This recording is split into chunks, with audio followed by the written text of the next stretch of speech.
tahun Berdasarkan lalu. aturan yang kemarin, itu berarti yang masuk bulan Maret itu kemungkinan besar Sudah ya bisa. 90% bisa keluar untuk gaji 14-nya, tetapi yang eh, masuk di bulan April ini masih 50-50, 50%, 50% kemungkinannya.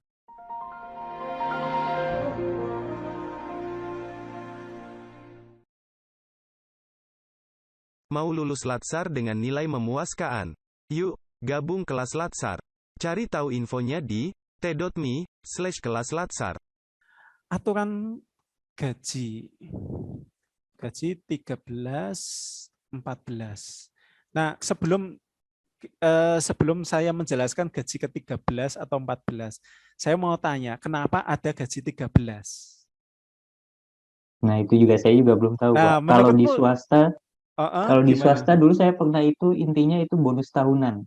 Bonus Bonus ya? tahunan yang itu setara gaji kita sehingga kita mendapatkan apa namanya apresiasi untuk memotivasi kinerja kita kalau di swasta. Nah, ini kalau PNS atau sama atau beda seperti itu, Pak? Padahal itu akal-akalan aja. Loh serius, gaji ya sebenarnya. Ini biar teman-teman paham ya, gaji 13 itu sebenarnya hak hak kita. Kalau teman-teman tahu sistem gaji itu sebenarnya mingguan ya, dibayar mingguan. Sama kayak kuli bangunan dibayar mingguan. Oke, eh, 1 bulan ada berapa minggu? Aduh, Rata-rata makanya 4 minggu, Pak. Kecuali oke ya, ya 1 bulan ada 4 4 minggu. minggu. 1 minggu ada berapa hari? 7 hari, Pak. 7 hari. Berarti kalau 4 minggu ada berapa hari? 28. 28 ya.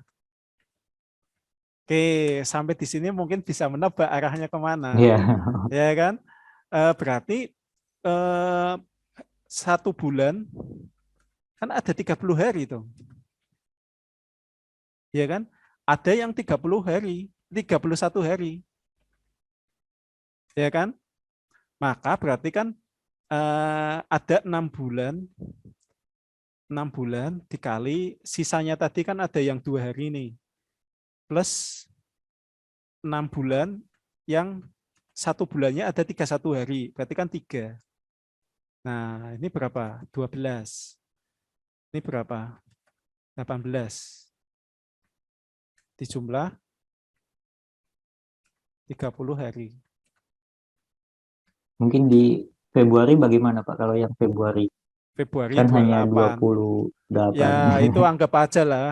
Ya, memang gaji. Jadi gini, Dibulatkan. itu pintar-pintarnya pengusaha aja ngatur ini ya, ngatur ngatur duit ya, atau misalkan pemerintah ngatur duit. Ada gaji 13. 13 itu untuk pendidikan lah, alasannya gitu. Tapi sebenarnya sistem gaji kita itu gaji mingguan, dibayarkan mingguan, cuma dikumpulkan 1 bulan maka menghasilkan itu gaji. Makanya sama gajinya, ada gaji 13. Di bank juga sama, di instansi-instansi swasta yang lain juga sama. Ada gaji 13, 14 dan lain sebagainya.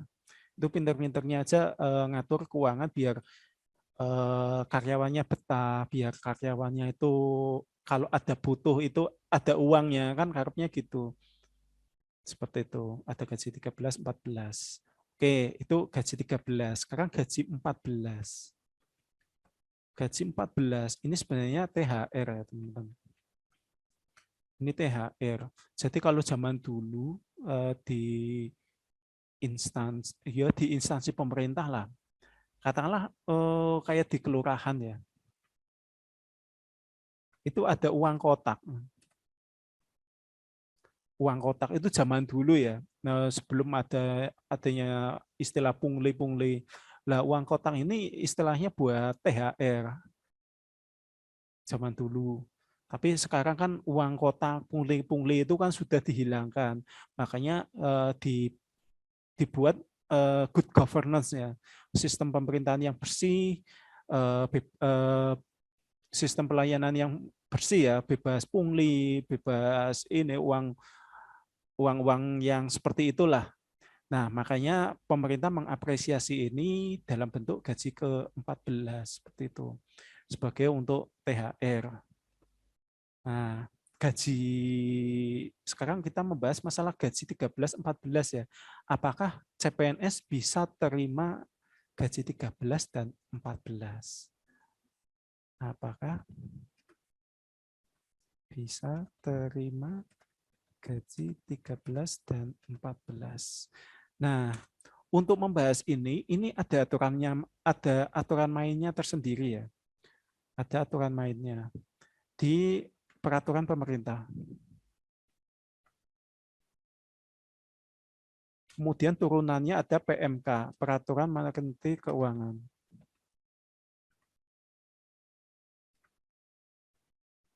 Yang mengatur tentang mekanisme pembayaran gaji 13 dan 14. Nah, peraturan pemerintah ini biasanya keluar ya tentang gaji 13-14 biasanya 10 hari sebelum hari raya. Idul Fitri sebelum Lebaran ya, 10 hari. Biasanya Berarti kan ditunggu-tunggu tuh, ditunggu-tunggu nih.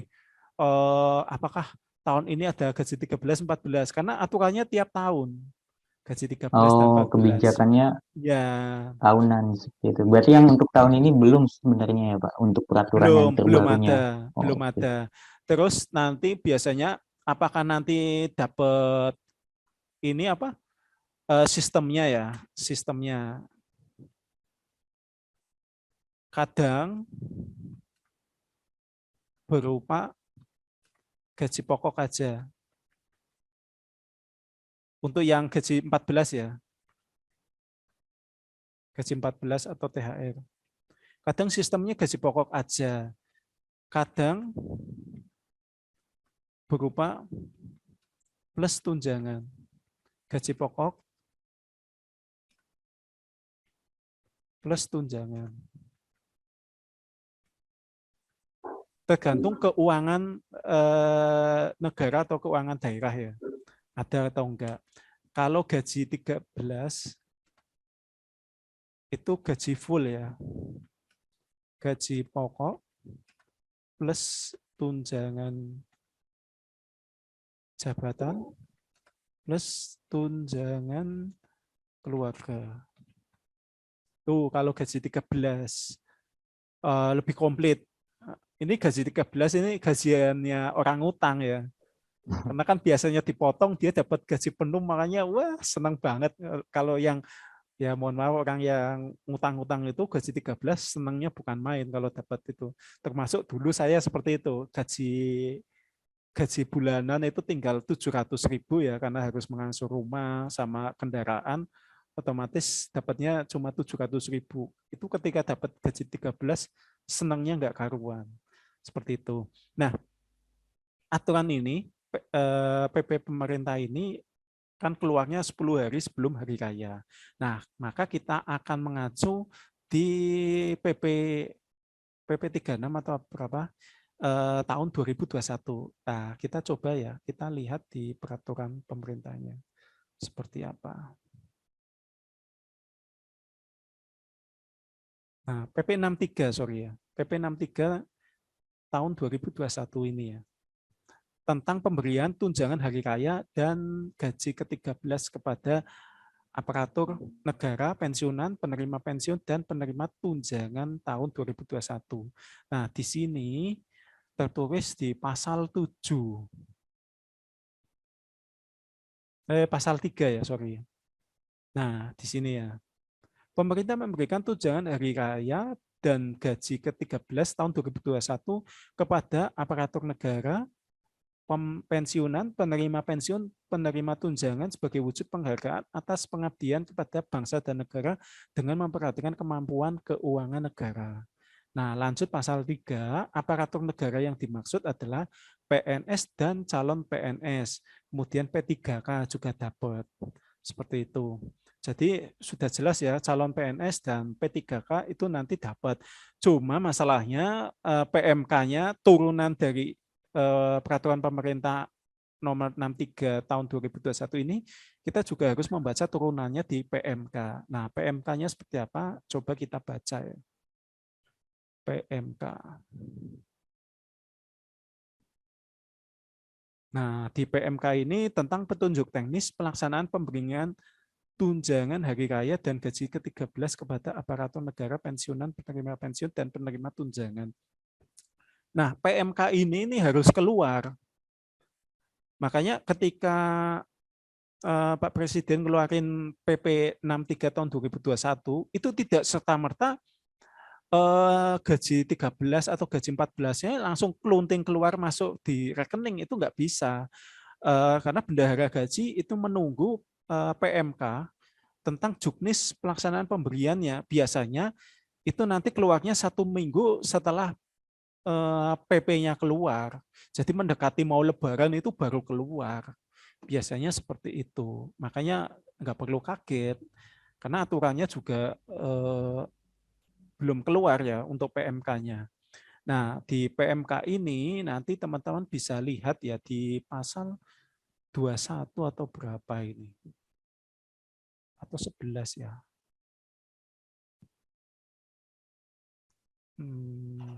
Itu ada aturan mainnya di situ. 11. Bentar. Oke. Pasal 5. Nah, ini juga membahas ya tunjangan THR gaji 13 dimaksud tidak diberikan kepada PNS sedang cuti di luar tanggungan negara, sedang ditugaskan di luar instansi pemerintah. Kemudian ini juga jelas tunjangan hari raya dan gaji 13 bagi PNS, P3K, ini terdiri atas. Nah, ini ada rinciannya kan, gaji pokok, tunjangan keluarga, tunjangan pangan dalam bentuk uang, tunjangan jabatan. Nah, ini lengkap. Coba di pasal 11.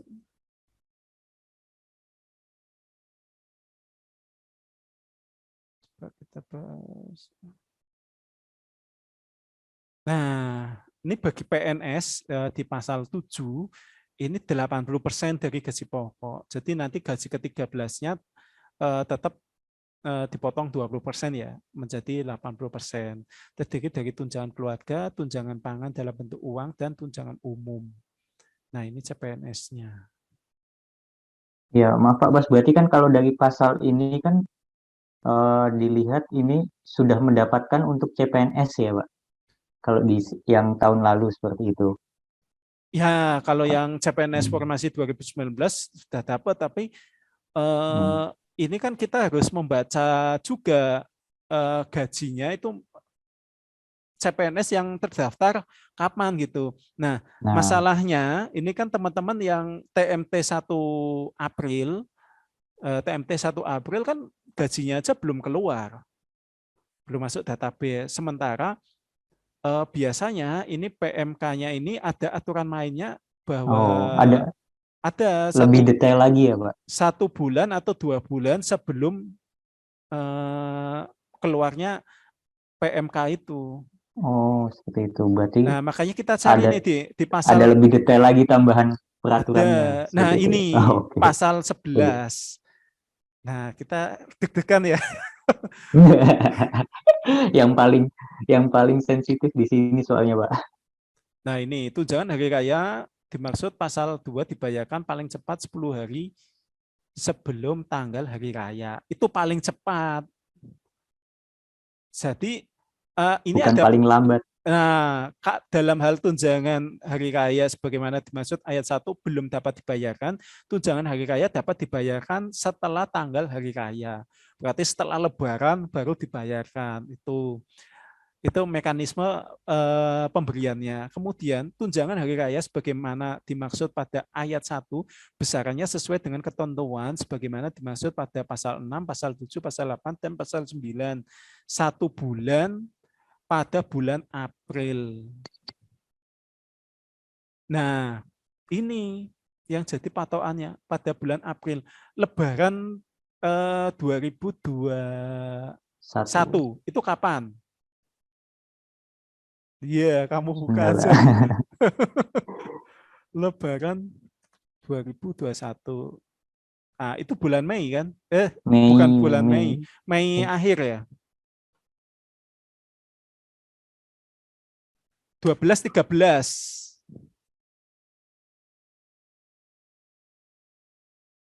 Ya kan? 12-13. Sekarang kita kembali lagi. 12-13 bulan April. Berarti 1 bulan sebelum Lebaran. Berarti kemungkinan bisa aja yang masuk TMT 1 April bisa dapat. Karena kan patokannya Lebarannya tahun 2021 ini kan di bulan Mei. Ya kan? Nah, ini kan yang menjadi dasar kan gaji April. Seperti itu. Tetapi ini kan aturan tahun kemarin, kita nggak tahu yang aturan sekarang ya, karena kan peraturan pemerintahnya belum keluar, PMK-nya juga belum keluar. Ini sebagai ancer-ancer aja. Kalau misalkan kita berdasarkan aturan yang kemarin, itu berarti yang masuk bulan Maret itu kemungkinan besar ya 90% bisa keluar untuk gaji 14-nya, tetapi yang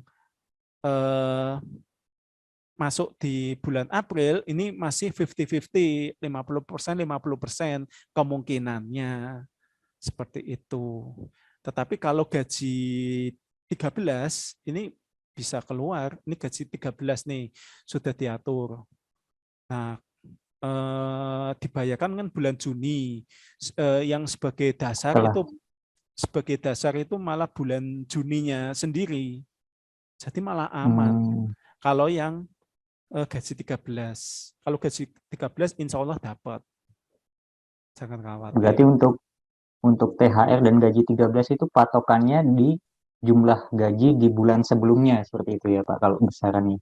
Bukan di gaji di bulan sebelumnya, tetapi bulan pada saat ditentukan ini. Oh, pada ini saat kan dicairkan. Bukan pada saat peraturannya ini. Nah, di sini kan pasal 11 ayat 3 untuk THR itu acuannya bulan April. Berarti kalau lebarannya tanggal 12-13 Mei 2021, maka yang jadi acuan kan bulan April. Nah, ini kan masalahnya lebarannya di pertengahan bulan. Nah, yang sekarang ini di awal bulan Mei.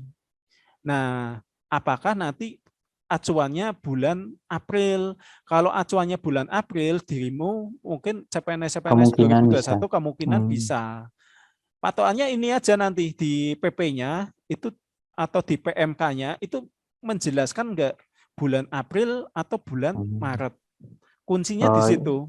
Oke. Kalau misalkan kalau misalkan bulan April nanti bendahara gaji akan kok otomatis mencairkan kok. Iya. Meskipun tadi Pak Bas menjelaskan meskipun masih proses pembuatan rekening, masih proses. Iya, meskipun masih proses, BPK, nanti bisa dirapel. Nanti bisa dirapel. Yang penting kan kecatat dulu. Betul. Gitu ya. Nanti kan gaji bulan April, Mei, betul. Ya toh, Juni kan gajian sekaligus rapelan sama gaji THR-nya 14. Iya. Oke. Berarti bisa buat DP mobil. DP rumah boleh, Pak? DP rumah yo bisa, tapi ya tipe-tipe 30-an lah. Bisa. Jadi meskipun masih proses, ketika aturan terbaru sudah muncul dan itu bisa, intinya sudah terhitung. Terhitung intinya. Tuh. Apalagi kalau yang bulan Maret sudah teman-teman sudah pada masuk, pasti otomatis ya kemungkinan besar ya Pak. Iya, Ya, betul. itu yang inti, salah satu inti Inti. dari inti yang materi kali ini seperti itu ya, Heeh. Pak. Dan jangan lupa makan-makan. Insya Allah. Nah, berarti kan kita juga udah tahu nih, Pak. Atau sudah, ini udah selesai ya, Pak? Materi tentang 13-14 THR ini sudah? Ya, sudah cukup. Kalau ada Oke. pertanyaan lain silahkan. Nah, jadi untuk mengkristal menutup semuanya ini, Pak, kita sudah banyak ilmu yang sudah kita dapatkan. Nah, kita sudah juga banyak pencerahan terkait income yang akan kita dapat. Nah, ini sebaiknya sebagai seorang CPNS, mungkin Pak Bas ada eh, pesan atau ingin yang disampaikan ke teman-teman semua, baik itu yang sudah masuk ataupun yang belum masuk seperti itu, terkait gaji seperti itu, Pak, untuk memanajemen finansial kita di awal masuk kerja. Nah, jadi kalau teman-teman itu subscriber saya ya, dari dulu awal Januari nonton video saya kapan resign, kemudian seragam beli dulu atau enggak, itu kan sebenarnya upaya saya agar keuangan teman-teman itu enggak jebol di awal. Jadi mulai mulai dulu-dulu itu kan teman-teman diharapkan jangan resign terlalu cepat agar apa? Bisa menabung nanti di masa-masa paceklik belum gajian teman-teman bisa mengcover dari tabungan itu yang resign itu apa istilahnya teman-teman itu masih ada uang untuk biaya hidup.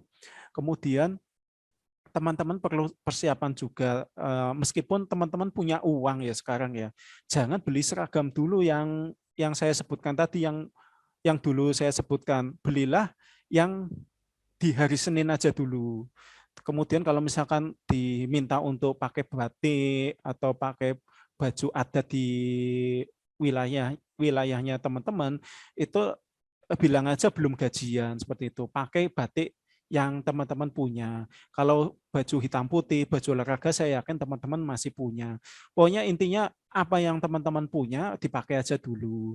Kemudian kalau misalkan teman-teman merantau, kalau bisa kalau ada rumah dinas yang kosong bisa minta untuk ditinggali, boleh enggak saya numpang di situ, enggak apa-apa. Sementara teman-teman belum belum punya penghasilan, enggak apa-apa minta eh, ya iseng-iseng lah matur sama atasan, Pak, Bu, boleh ada enggak rumah dinas yang kosong gitu, saya boleh numpang gitu. Biasanya kalau yang guru, kemudian penyuluh pertanian, penyuluh KB, biasanya ada kok rumah dinas yang kosong. Atau yang di kecamatan, itu juga ada biasanya rumah yang kosong. Atau teman-teman matur aja ya sama pimpinannya, ada nggak rumah kosong. Barangkali minim-minim lah akan ditunjukkan kos-kosan yang murah atau rumah yang kosong, misalkan punya saudara yang rumahnya kosong, Mas daripada nggak ada yang merawat, silahkan ditempati dulu nggak apa-apa gitu. Biasanya ada yang seperti itu. Intinya teman-teman terbuka aja lah, matur sama atasannya seperti itu. Nah itu biar teman-teman apa keuangannya terjaga. Nah Ya. kalau sudah kebacut gimana? Sudah terlanjur nih, sudah resign dari dulu, udah paceklik, kemudian sudah terlanjur beli seragam, semua serba baru. Nah itu gimana? Nah mau nggak mau teman-teman kan eh, istilahnya ya mau nggak mau ya pinjem. Kalau misalkan terpaksa sudah nggak ada uang lagi, biasanya pinjam, baik pinjam koperasi, ya kalau pinjam bank sebaiknya jangan dulu lah, kan itu nominal kecil ya. Bila perlu pinjam IMF, tahu nggak? Istri, Bank Dunia. mertua, family. Oh, saya Istri, pikir Bank mertua, Dunia. family. Pinjam itu dulu barangkali ada nanti dikembalikan pinjam di keluarga ya. Kalau misalkan malu ya di koperasi, nanti ikut koperasi langsung pinjam uang ya gimana lagi ya. Kalau teman-teman dari awal kan ya sudah salah langkah dulu.